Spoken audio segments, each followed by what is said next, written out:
Ayan po guys, good evening po sa inyong lahat. Samahan niyo po ako magluto ng ginataang manok. Ayan po, babad ko muna siya sa kanyang mga ingredients para mas lalo po masarap ang manok.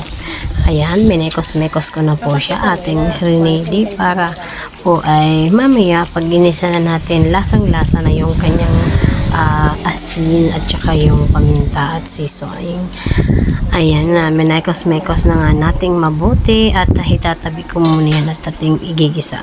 Ayan, ginisa ko na nga po guys at na shortcut na nga natin yung ating pagluluto, yung pag-prepare ng lahat ng mga ingredients na kailangan.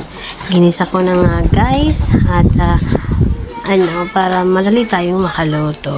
Ayan po guys, I hope po nasuportahan niyo po ang aking mga long form videos. Ayan, at sa aking minekos-mekos na din yung pinakayod kong dalawang buong anyog para po i-separate ko yung kakanggata kasi yun po ang ilalagay natin.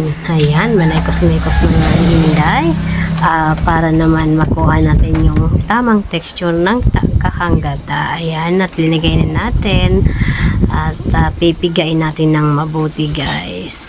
Ayan po, tingnan nyo po at nakuha na natin.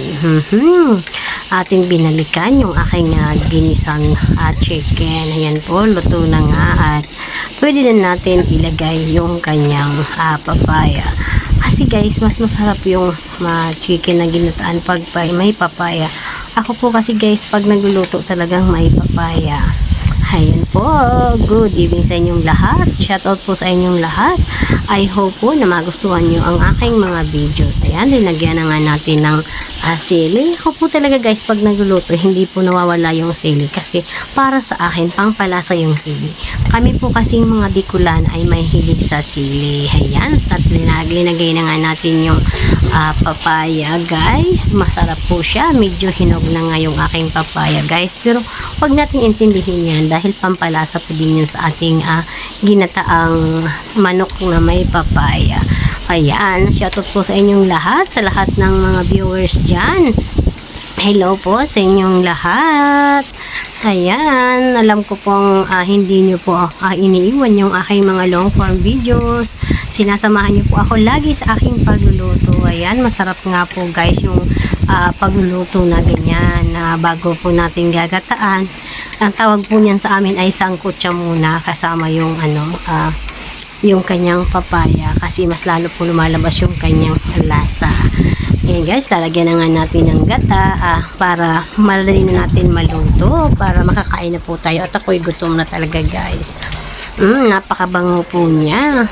Ayan po guys, hindi ko nga pala siya nalagyan ng grass lemon kasi wala po dito sa amin.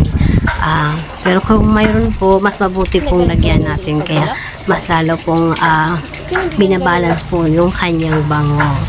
Ayan po guys, maluluto na nga yung aking ginawa guys. Tingnan nyo, kumukulo na siya.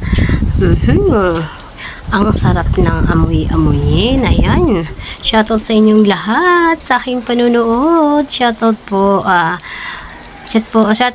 sa aking pamilya na nandito po sa Jubilar Albay, sa Baramida family and Bilardo family na nandyan po sa Common San Roque, Jubilar Albay. Shoutout sa inyo Ate Lizel Bilardo Lumangay at sa kanyang pamilya. Hello po. Ayan, linagayan ko na nga po ng sili pa din na buo para kung may gusto pang sili, nandyan na nga. Yun po guys, malapit na maluto. Buti na lang at nakasaing na ako para ready na tayong kumain. Lasang-lasa na po talaga guys yung pagkagisa ko nito. Ayan po, I hope po na magustuhan nyo ang aking mga videos. Salamat po sa laging pagsuporta. Ayan, luto na nga. Ayan, luto na nga po at isarahin natin. Ayan guys, salamat at nakaluto na nga tayo at ayan, nakaready na nga tayo ng lagyanan at maglagay na tayo sa kanyang mangkok at para makakain na tayo at may ayos na natin sa lamesa. Maraming ang aking ulam ngayon. Talagang mapapadami po ang makakain natin ito. Amoy na amoy talaga yung pagkagisa ko ng manok sa kanyang ingredients. Ayan, madaming sabaw. Yan po ang paborito ng aking mga anak, yung maraming sabaw. Yung gulay naman ay ako yung kumakain kasi paborito ko po. Ayan, may kanin na guys. Talagang magkakamay ako para po mas lalong mapadami yung pagkain. Ayan, thank you so much for watching.